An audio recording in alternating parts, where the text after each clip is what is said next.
Hey, welcome to the All Ambient Podcast, everybody, where we dig into the creative process. We explore the minds of the people behind some of the finest ambient music out there. My name is Mike Graff. I have the honor of hanging out once again on the All Ambient Podcast with Ross Bartlett of Retland. Ross, welcome back to the podcast. It is so great to have you, man. Glad to be back. Thanks for having me again. I'm excited to chat some more. It's awesome. We just recalled the date that we recorded the first one, and it was literally yesterday. 1 year ago yesterday was the exact, or at least we were emailing about it or whatnot. But that's crazy. We kind of clock in about once a year and catch up on each other, and that's a good rhythm. I like that. I want to talk more often. Don't get me wrong, but kind of cool that we just happened to we found it in the life rhythm to just make it happen at this exact same time. That's pretty cool. Yeah, there's some kind of internal clock that we have in the background operating unconsciously. Oh, I love that. Seriously. That's great, man. Well, how are things out in Portland? We're recording in October in the fall season. How are things in Portland in the fall? Getting some color changing a little bit? Oh yeah, it is the peak of fall foliage. Yeah. And we're kind of like evergreen trees, and so but we do have the deciduous ones that change colors. It's not like, New England or something where that's just a spectacle, but it's really beautiful this time of year. We get some crisp, cool, and sunny days to highlight all the different colors, and this particular time is one of my favorite. Oh, I'm right there with you. I'm a sucker for, especially in a place like so much of Oregon, where you can get outside and you can go for, you can get physical, you can go for a hike, but you're not at running the risk of just like literally dripping with sweat, 30 to 60 seconds of going after going outside. It's just like that perfect window of like, oh, it could not be better. So that's awesome. Yeah. One of my favorite things to do, be outside. Great. Absolutely, man. Absolutely. Well, Ross, the first time that we cracked open the interview seat together, I mean, just so great to learn, just a little bit more about you and your heart and everything that's going on with Retland. And seriously, man, like over the course of 2025, like you have been a busy bee, good sir. There is, you look at all the different releases, multiple different releases on some incredible ambient labels and partnering and collabing with some other incredible people. Dude, you're pumping out some great stuff. Well done, man. That's quite Thanks, a release calendar. Yeah, it's I don't realize that it is quite a lot until after the fact. I'm like, oh yeah, like I was kind of looking back over the year. I tend to do that around this time, and it kind of all adds up. Yeah, for sure. When it's something you love. Yep. You make the time for it. So yeah, seriously. Well, and that's, I mean, even just hearing that, maybe I'm making an assumption, but the idea that it wasn't necessarily like, it's not the goal to just like flood the market or whatever, but more so like, hey, I'm just going to keep saying yes to this. I'm going to be obedient to the craft. And then by process of that, what comes out. And it just happened to be a lot of really great stuff with a lot of really great people and some really great labels. So yeah, pretty crazy, man. Well done. Yeah. Appreciate that. Yeah, absolutely. We're going to get a little bit more of a deep dive into a different piece of the subject in a second, but I got to ask, just because I'm kind of the planning nerd and all that, I'm a recovering like super planner. I'm just at like the mid planner stage, trying to let some more flexibility into life. But how far out do you have releases kind of in the pipeline at this point? Are things looking pretty booked through 2026, or is there still maybe operating on a different sort of from start to finish release date timeline? Yeah, always just curious about that stuff. Yeah, at this point, so I have some different monikers, but for Retland, I'm about 6 months out. Yep. So we're in end of October right now, and I have probably through the first quarter of 2026 kind of established. Yeah. So there's room to add more if I choose. I'm sure I will. I'll fill it up as time goes. It can be hard to say no. Yeah. Oh, that's awesome though. I love that. That's great, man. So a lot in store. I'm excited for what's to come. Yeah. Absolutely. Well, as anyone tuning into this will probably be able to arrive at with the hint of the the title of this episode, Ross, you, and it's funny because I don't think I knew this going into our interview last time, but then of course it became it was made apparent fairly quickly in the best way. But Ross, Retland is an incredible moniker, and your other monikers as well, and everything that you do musically. But by day, you are I want to make sure I don't mess this up. Would the official title be you are a psychologist? Is that? That's right. You got perfect? It. So by day, you are functioning in just a very unique space. And man, just the moment that we found, that came into conversation last time, just immediately I was like, I think deep diving into that relationship between music and psychology would just be incredibly fascinating. Not just because of course, like we all know to some degree, like whether you're a musician or not, like you're aware that there is some effect that music can have on just your overall well-being. But as far as getting behind the science of it and a little bit of the study behind it, I don't know how many people have gone to that place. And we did touch bits and pieces on it last time, but I just knew for sure that not only is it a subject worth talking about, but with someone like yourself who, and I've probably already said this, but the amount of people who are well-versed in the field of psychology and the amount of people who are also incredible musicians in their own right, that's got to be a really thin Venn diagram overlap in the center. So I would consider it just a real, I mean, honestly, kind of a singular privilege that we get to talk about this with someone like you who operates in both spaces really, really well. So thanks for being willing to deep dive into the relationship between music and psychology a little bit more. It's going to be great. Yeah, let's get after it. Yeah. Tell me again, and I'm not fully recalling kind of the timeline of sorts. Was it sort of a chicken or the egg scenario with you as far like music getting involved in life and then the passion that you were developing for the psychology field? Did those kind of occur around the same time, or did one lead to the other? Did they just kind of run parallel and it just all kind of happened in life? Tell me about that. Really good question. The answer really depends on how you look at it. I could say, like, on the surface, from like the outside looking in, I really kind of in my teenage years started to take like a formal interest in these kind of things. Yeah. Music was something I always liked. I consider, like, I think of my mother. She's like not a musician herself. She had some, I think, violin lessons when she was very young, but didn't follow that, but has enjoyed music, listening to it. And I get, I think, my initial love from that kind of connection. But then my more formal, I want to make something. I want to like make my own music. That started when I was a teenager, and I started playing guitar and listening to different, like really kind of listening to how people are making sounds, and how they do that with guitar in particular. That happened probably early, like I would say high school. And it wasn't until the end of high school that I really considered or like found out about psychology, like in a more formal way. I thought I was going to be an electrical engineer. Wow, there you go. That's what I wanted to do. Yep. I really love science. I really love math. Yeah. And I was heading, like in my mind, down that route. And then I had a calculus class. And I think the teacher is a bit sadistic and like to just, make tests the most challenging thing ever. And they're the group of people that just understood math. And they just get it. And then the rest of us. So there's a huge disparity, like people who have, ace it, and then the rest have like C's and D's. Sure. And so I struggled with that, and I was like, maybe this isn't for me. But at the same time, I took an initial kind of intro psychology course. And that was fascinating. And I was like, this is really interesting stuff. There's something about it that really captured my attention. And so in college, I pursued that some more and kind of just followed that. I kept enjoying it. Yeah. And I said, it depends on how you look at it, because I think because of family dynamics and circumstances, anyone who ends up in the mental health field has their own stuff that they're working through. Sure. And absolutely, their role in the family, oftentimes they're kind of put into a role of like pseudo therapist within the family unit itself, just because of circumstances. And I think that in some ways is true for me without realizing it. And so on one hand, I think, well suited to do that. Yeah.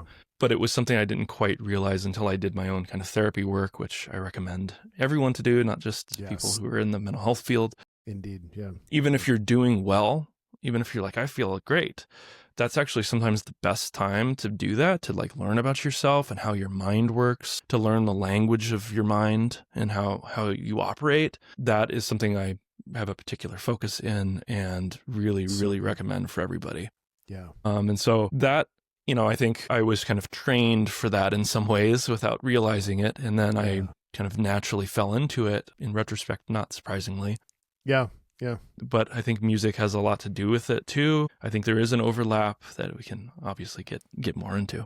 Yes, absolutely. I love that, man. I mean, just kind of uniquely positioned and within your own story and your own set of circumstances for such a time as this. And, and that's, I'm just thrilled for that and for, the effect of that to be, what you're able to offer the world today in both of those camps and beyond is just awesome. So man, okay, we may as well just figure out how to start this. If I were, or if someone were just coming into you blind and just didn't know much of anything, which, could be any one of us, to say, wow, okay, so you're a musician and you're a psychologist. I kind of feel like there's a relationship between music and psychology, but I don't really even know how to begin thinking about that. If that question is posed to you, how do you even begin to talk about the relationship between the two subjects? We will go a lot of different ways, but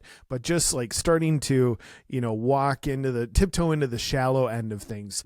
What's kind of the core of that relationship within your words? I think everything in life you can frame through a lens of being musical. And I think there's something about music that reaches us and can express things about us that words cannot do. And we're used to talking and speaking like we are now. Yeah. And whatever language it is, but it's actually quite limited. It's in some ways all we've got. Yeah, yeah. But I think music is one of those things that is able to transcend those limitations, and why it's so important culturally, across borders, across languages, across cultures. And it's a kind of human-based essence. It's part of the human condition. And so I think it's embedded in everything. Yeah. Whether it's formal music, like picking up a musical instrument, or, just closing your eyes and listening to the sounds of speech, or the ambience of sounds around us, or the absence of that, the silence, or how we listen to ourselves and our minds, our thoughts, what our body's telling us. Yeah. I think that's another really, really important concept, which has to do with listening. It's about how we listen. And that's one way that I think about it. Interesting. Yeah. Well, okay. I'm not putting you on the spot at all, but I'm just kind of coming to this open-handed. I just need more from you. Let's keep pulling the onion back a little bit, because coming into this field, without any real foreknowledge. I mean, I've done some, a little bit of research, but not with a deep, studied understanding like you in all of your experience over the years and years. So I don't even know if I know what the best questions are to ask, in the sense of just how all of, music and psychology begin to intertwine with each other. What fascinates you, Ross? The relationship between the two, what, in addition to where we've already gone, what are the things you're just I can't believe that this is real. Wow, this is incredible, that just the way that these two subjects kind of interact with each other. Yeah, there's so many different angles. It's very interesting. There are I'll show the first thing that's kind of out there. Risks being woo, but there's actual research into this. There are, it's the basis of binaural beats. Which, for people who don't understand what that is, it's a separation of the different stereo fields.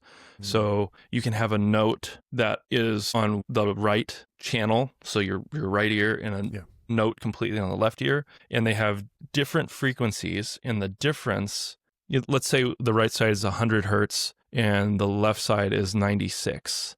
The difference is 4. And that difference creates this beat, this kind of cadence that we can't really perceive. We can't hear down to 4 hertz as humans. But the difference, with that tone in our brain, actually aligns with different kind of brain waves. Yeah. I think in this case, it'd be like theta waves, which are like associated with relaxation, like states of relaxation. Mm-hmm. It's kind of when we're about ready to fall asleep. That's something that's legitimate. And I mean, like CIA has studied this, and they've had like different applications for, can this, produce different effects that kind of help people transcend like normal bounds of consciousness. And I think there's a lot of research there that's still to be done. Sure. That's more the out there stuff, but that's just to emphasize that there's legitimate, I think, neurologically based and neuroscientific evidence to show that sound has a direct effect on how our brain works. And we react to that. And because our brain is the hub for everything, it affects our body, it affects our mood, changes our mental states. And so that's one way to look at that is very research forward. I think I'm just kind of a theoretical, but an easy to understand aspect of this is that we all come into the world from this kind of very noisy environment. Even before we're born, right? In utero, it's a noisy place. Like I remember learning about this as preparing to be a father. I'm sure you've heard about this or know about this yourself. Right. Like the womb is so noisy, but what is constant? What's happening all the time for all of us to keep us alive? It's a heartbeat. So there's around 60 seconds or so with some variability. That's, I think in my mind, it's got to have some kind of effect in our earliest development. And I think why culturally everyone is, drawn toward kind of rhythmic experiences in the world. Yes, absolutely. And so that it's like embedded in us. Not only are we feeling our own heart beating and the rhythms of that, but like in utero and with our parents when we're lying like chest, ear to chest as infants. And I think there's something deeply human and like woven into the fabric of our being that is connected to rhythm, is connected to music, connected to sound. Yeah. And so it's like there's a life tempo. In a lot of senses, there's almost a tempo to life. Yeah. Right. Yeah. And I really think that there's utility in talking about things that way. Actually, a lot of people in my area of psychology, the way that I think and practice, use music as metaphor a lot of times. Yeah. And when it's not really talking about music directly, but to capture the essence of a clinical moment or an experience. Sure. What's happening, what's being kind of co-created. Lots of improvisational jazz, like metaphor references, which I think, does really apply. And so there are a lot of different areas of psychology. I tend to be what's called a more of psychodynamic or psychoanalytic way of thinking, which has to do with the focus on what's going on behind the curtain, so to speak, in our mind, like the things that are operating that we're not aware of. So the word for that is like unconscious, or people will say subconscious. But we all have an unconscious aspect to us, and it has its own motivations, and it adapts to life experiences, good or bad.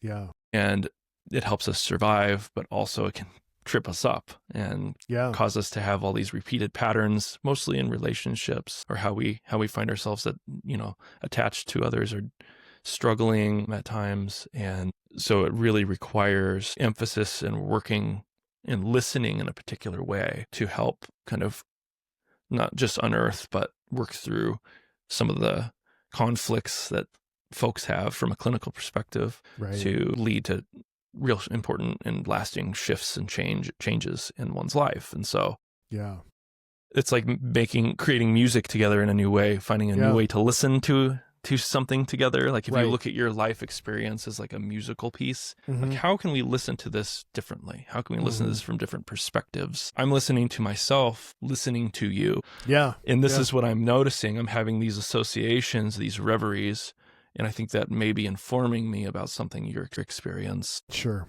I'm going to share that with you, and then you can kind of riff off of that. Yeah. And in that process, something new is created. And it can be like tangible, as you know. It sounds kind of abstract as I'm talking about it, but in experience, it's, I'm with you, I think, really important. Yeah, very real. Man, I love where this is going. This is so good. Ross, tell me, you do one-on-one with clients on a regular basis, yes? It's my full-time job. That is the deal. Awesome. I have Fridays set aside for, you know, things that come up in life we got to take care of, but also music. Yeah, yep.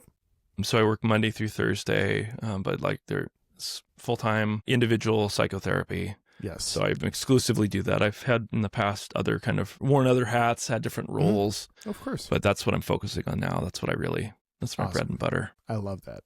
Okay, so you get at any point during any of this, you're just going to have to forgive any question if it sounds understudied, naive, perhaps ignorant. I, by all means, would never mean any disrespect by any means. No, of course not. But okay, so when you're dealing with clients on a one-on-one basis, and you know, hearing out what they're going through, and with all the study that you have and all the experience you have as a psychotherapist, you know, there's a level of wanting to prescribe something, right? Like for there to be steps taken outside of the walls of just the time that you have together with the person, whether it's, you know, a particular mental exercise, or if there is, you know, like medication involved, or, you know, just, you know, all of the whole host of solutions and of life rhythms for one to adapt and to try.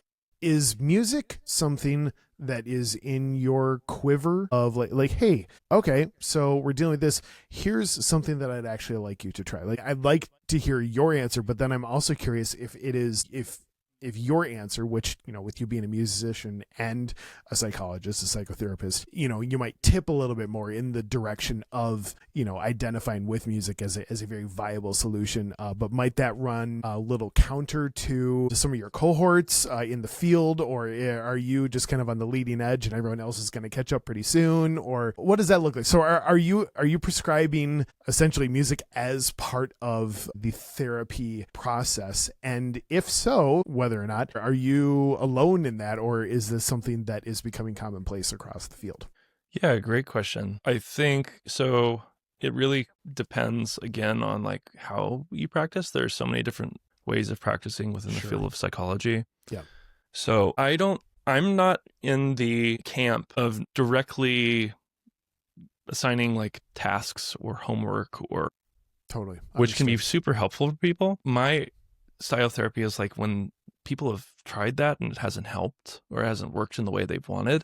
Yeah. And so it's really more about listening and really experiencing what happens in an ongoing process that and how things take shape in the relationship itself. Now, there are people who say like, I feel like keyed up and really super anxious, and I will help them talk about ways to like help better regulate their body or their emotions, whether it's, you know, through deep breathing or some kind of mindfulness or relaxation techniques and exercises. And of course, music can be helpful to that. Sure. Yep.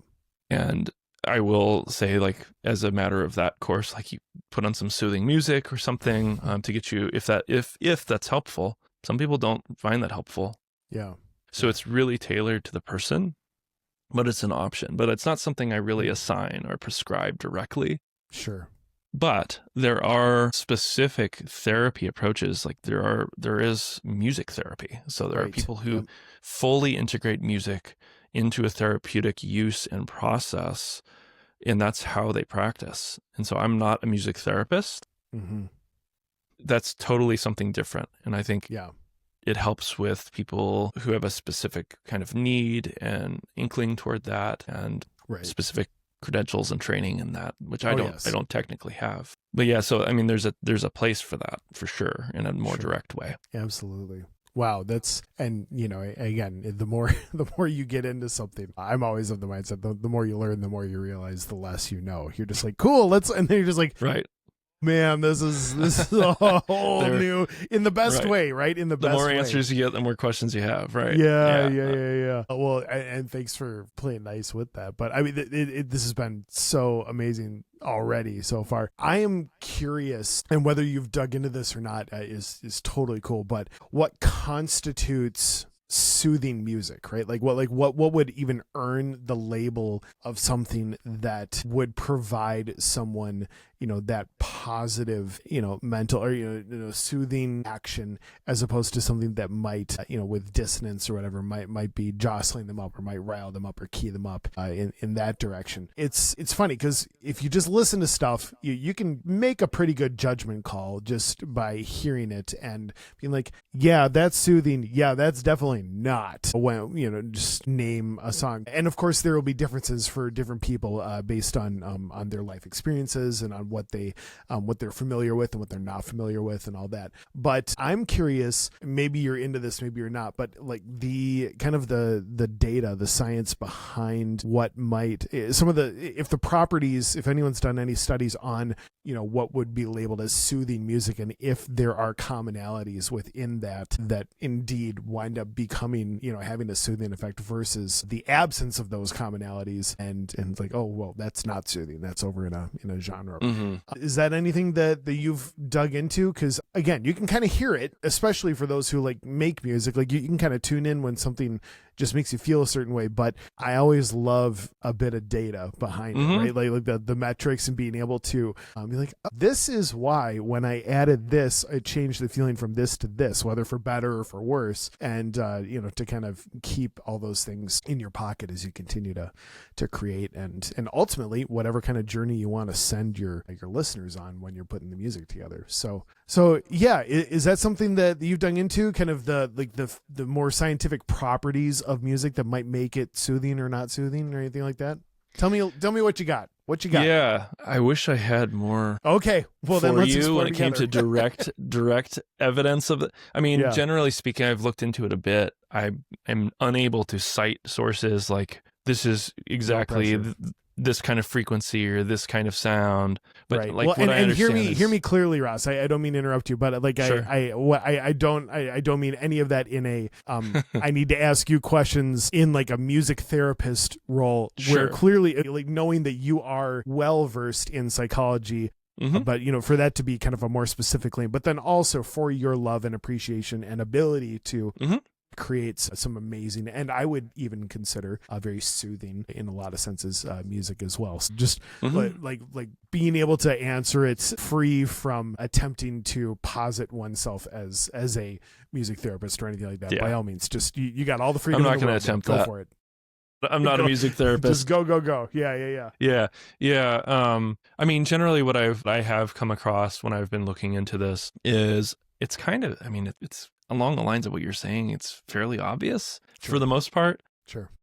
Positive kind of feelings are generally attributed to like major chord structures or keys. Minor tend to be like more, sad or melancholic or emotive, and slower when it's slow. It has that is associated with more of like a soothing kind of quality, less harsh sounds, less like quick changes to music is affiliated with more soothing kind of relaxed states. Yeah. And, the opposite is true as well. If you get some discordant sounds and chords together, then, that's suited to like horror films or these shrieking noises are good for like those kind of scary scenes. Oh yeah. But it's really playing off of emotion, which is, I think, what it's closely linked to and what its ties are to. I know like some of the, not having to do with what's soothing necessarily versus what's not, but like some of the there is fascinating research about music being used to help improve memory in people who have dementia. And like memory loss, in addition to having a better quality of life. And so it's not passive like listenership of music, but like engagement in music. Yeah. So choir or even like playing musical instruments, even if it's like a drum circle. Yeah. People who have Alzheimer's or dementia, there's something that kind of awakens in them and that they show improvement after that. And there's statistically significant evidence demonstrating that in repeated ways across studies, which I'm like, that's very interesting how something's going on organically with a mind and a brain where it affects our memory system to such a degree that we can't recognize loved ones if it's advanced. But then you can play some music and have them a part of a music process, and then something gets something changes, something's recovered, which we don't understand yet. I mean, there are theories about that, but I think there's so much having to do with the mind, and in this case, like music as an example, that we really don't know. It's pretty wild, isn't it? That's what I love. That is like the like it's the unknown. Like I feel kind of anxious about that too in life. Like there's a lot of uncertainty, but I also am excited by that. Like there's so much to still learn and so much to discover. Yeah, and I'm all about that. So that's fascinating. It makes me think of, and this I don't think I'm misappropriating these two, but back when I was like the worship pastor, the music guy at a church, one of the things that I did a few times a month, there was like a senior home pretty close to the church, and I would just bring a guitar over, and they were all familiar with certain songs from their era and all that, but there were plenty people with dementia, with Alzheimer's, with just like the glazed look on their face, and they would be rolled kind of into this room, and with whatever mental state they happen to be in at the time. But then the moment that there is a song and a melody and lyrics that had been logged in there at some point in their journey through life, all of a sudden they would like turn into a different person, and not only able to recall all those things, but like you could just watch the face change. You could watch. It is fascinating how that, and like you said, like at this point, how explicable can it be? How much are we able to to decipher away what's going on there? But it is really remarkable, that relationship and where those get stored, and how that affects all of us, really, to and again, everyone with a different life experience and a different set of what those inputs are that get stored in that spot. But just fascinating. What a powerful thing to experience. Like it's one thing for me. So I haven't experienced exactly what you just said. Mm-hmm. We can all read research articles, and that's important, and like seeing the data and scientific methodology and design. But for you to have the actual lived experience of like I have gone into and seen these folks change in real time in direct response to music. Yeah. I mean, there's something special about even experiencing that you more than you can get from reading research. Mm-hmm. Because it's like you've experienced that yourself. You've seen that change happen. Mm-hmm. I think that's really special. And so that's a cool story. That an experience that you have. I love that, and it's I appreciate the memory. I don't know if I have recalled it for a while though, and especially with this subject at hand, I was just like man, it truly is a fascinating subject by all means. I did read. It this? I'll jump in for another piece of research. Just reminded. Yeah, I don't know what it was. Something you just said, but it made me remember that recently I was reading an article about this research that is coming out where you can affect memory. How do I want to say the like emotional valence? So the emotional quality or characteristic of a memory by playing music. And so like I think of it as like this kind of fun thought experiment. You have like, let's say like you have a scene in a movie that is tense and it's dramatic, or people are crying, or it could be sad. You generally have the stringed instruments coming in, that's really matching the emotional scene. Yeah. But if you change the music to something completely different, like dun dun dun dun, something playful and totally it's gonna change the entire way you see everything. That would actually be a fun. I think people have probably done this, like a fun like series, like a shorts or something, like on social media would be like pairing, like writing music that would be totally different. For sure. Have you seen? And I'm positive I've talked about this somewhere on the podcast before, but there's some that did a clip of the first Star Wars that got released, so episode 4, but the big scene at the end in the whatever it is, like the throne room or whatever, like Luke and Han are getting their medals from Leia, and it's like the big, I mean, it is the march of everything, and it is so regal and everything and all the music. But somebody put together a clip where they like just played the whole scene out, but just like no music. So they yanked the music out of it, and then they kind of redubbed in some sound effects, so it's just like dead silent, and you just hear like clop clop clop clop, and then they kind of like look at each other, and then whenever they pan over to Chewie, like somebody had dubbed in like roar, like it's kind of ridiculous. But you just look at the scene and you're like, oh man, this is really nothing without the way what the music had done to emotionally set every bit of tone for this, and then you bring in the story element. Yeah, it's again, not to hijack your story, but very much the relationship is fat. I'll put a link to it in the show notes. It is a fascinating little watch. But yeah, that's cool. You're so right. The relationship and the way that that it all ties, for better or for worse, I guess, is just something that we deeply engage with as humans. And yeah, man. It's hard to so who knows? Maybe it'll be like a trauma treatment at some point of like, right. You have people recall trauma memories, which, always risks re-traumatization if you're not careful. But like pairing these memories with like relaxing or soothing kind of musical qualities. Nowadays, the big thing that's being researched and lots of people are engaging in are ketamine therapy. Sure. Or psilocybin or TMS, which is uses kind of magnetic fields to affect one's brain. And so that's usually paired with music, with usually like soothing, or some people prefer beats. Mm-hmm. But I'm like, that's interesting that's kind of, there's a gravitation toward that. Actually, I have a playlist on Spotify that has taken a liking to the audiences, and it's a ketamine therapy playlist. And so that's the one that I have that has the most saves on it. So it's and it's purely organic growth. I haven't advertised it or anything. Right. So there's a hunger and audience for this kind of thing. So I think we're at the tip of the iceberg, understanding how this is all connected.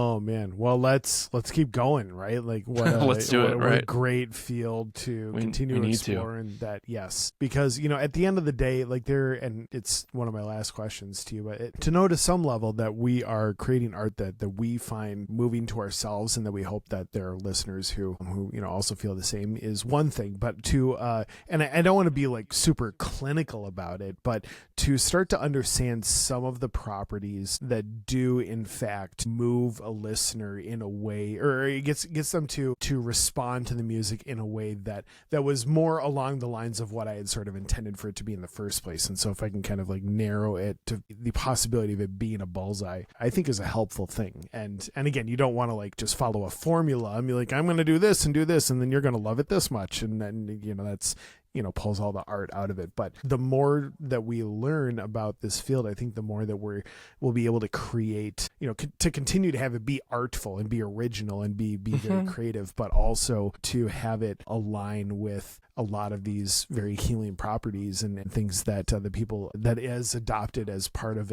whether specifically prescribed by someone like yourself, or to have it just I'm going to fold this into the rhythm of my life, and this is something that I think it brings positive effects, and yeah, that's I don't see a world where that would be a bad thing. So yeah, me either.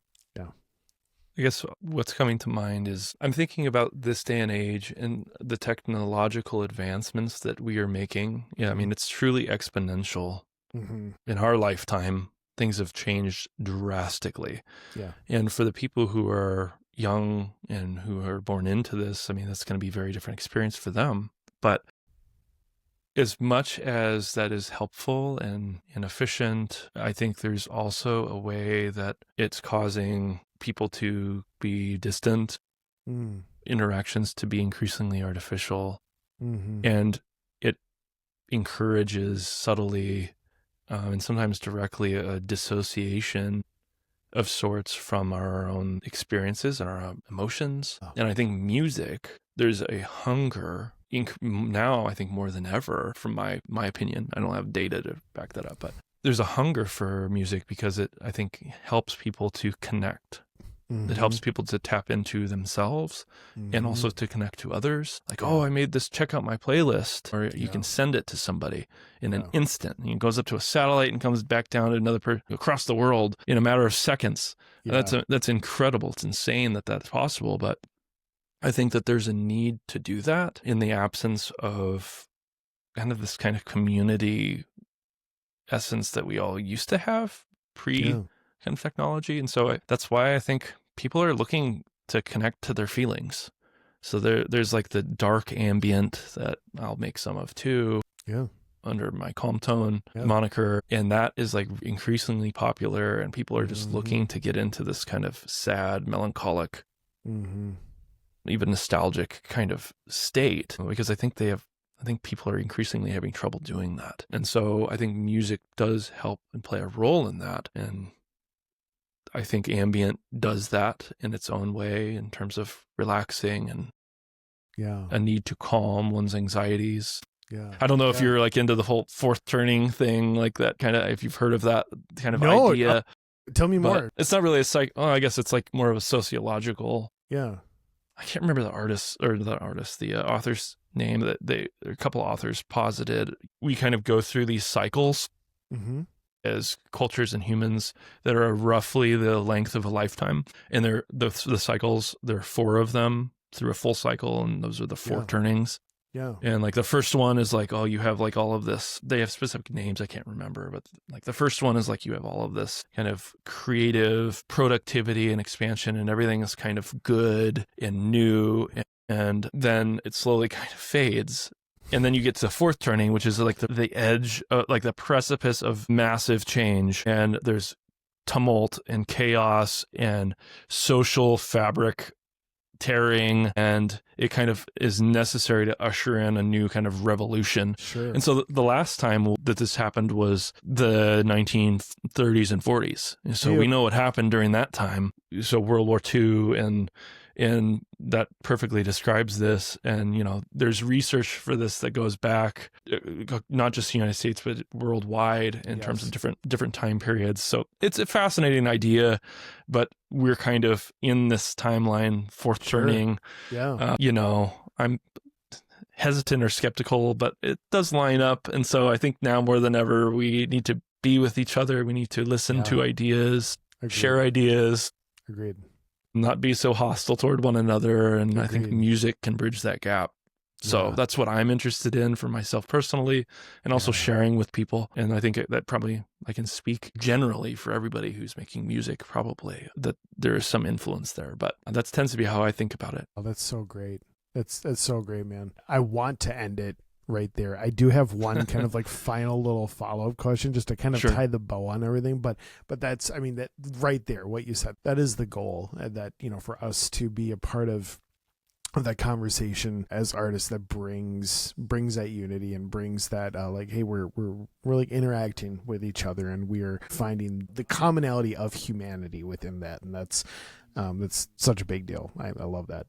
So kind of the quick little tie a bow on everything is that clearly you've got, you know, and I am positive that what we've touched on today is like less than 1% of just the wide ways that you see and experience it and have studied in this field. So I know we have literally just begun to touch this, and we could create an entire like literally its own podcast, just like digging into this all on its own, weekly episodes for the next 5 years, and we would maybe get to like a little bit of it, but just to kind of bring it back to you, Ross, and like the relationship that you have on both sides of the coin as one studied in, there's just the understandings of like as a psychotherapist and as a psychologist, and then also as a creator of music, as a musician. Do you, when you're creating, and like you said, within like the different monikers that you're doing with Retland and with Calmtone. And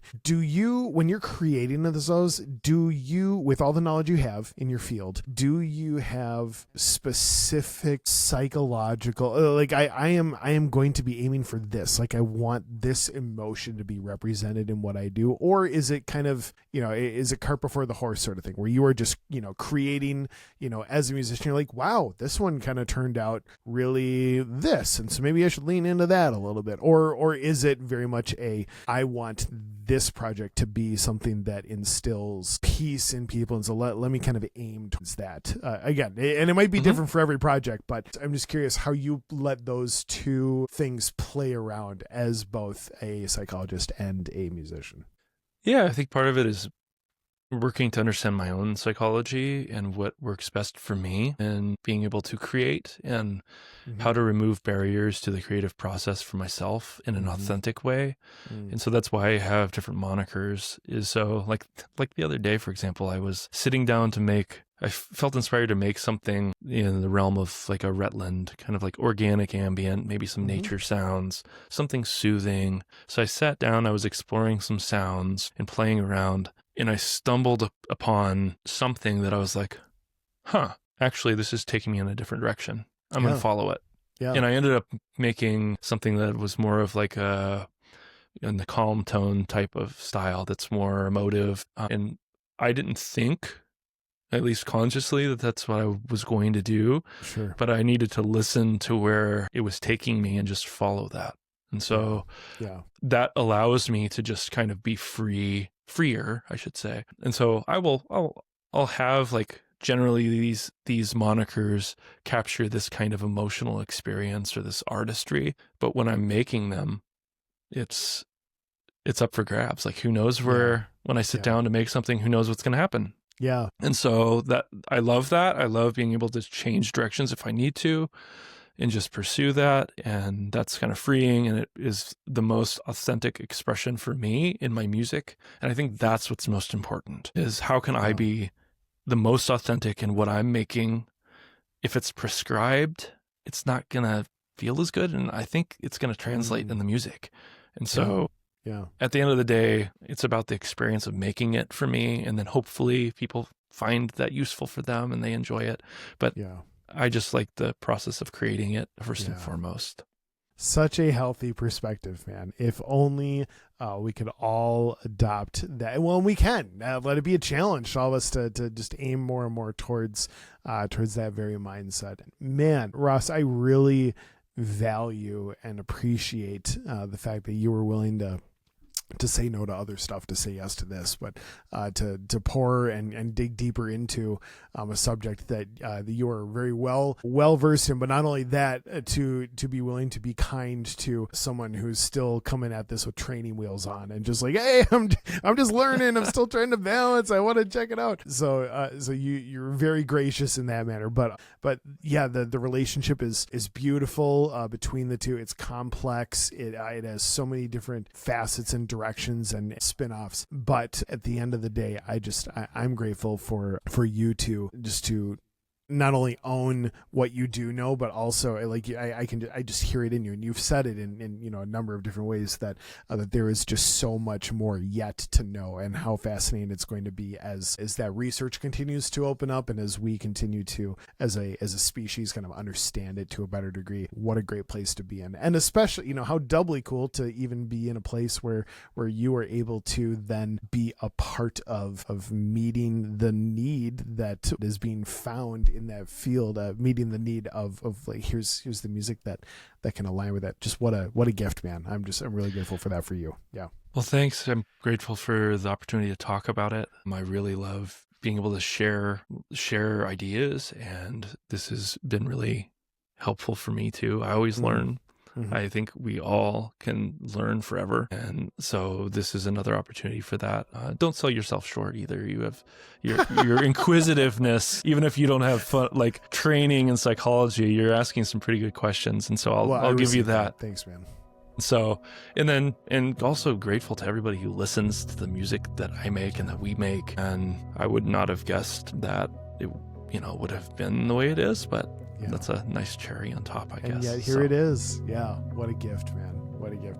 Ross, thank you for sharing your time. Thank you for sharing yourself with everyone here who's tuned into the All Ambient podcast. Really appreciate you, man. Thanks for having me.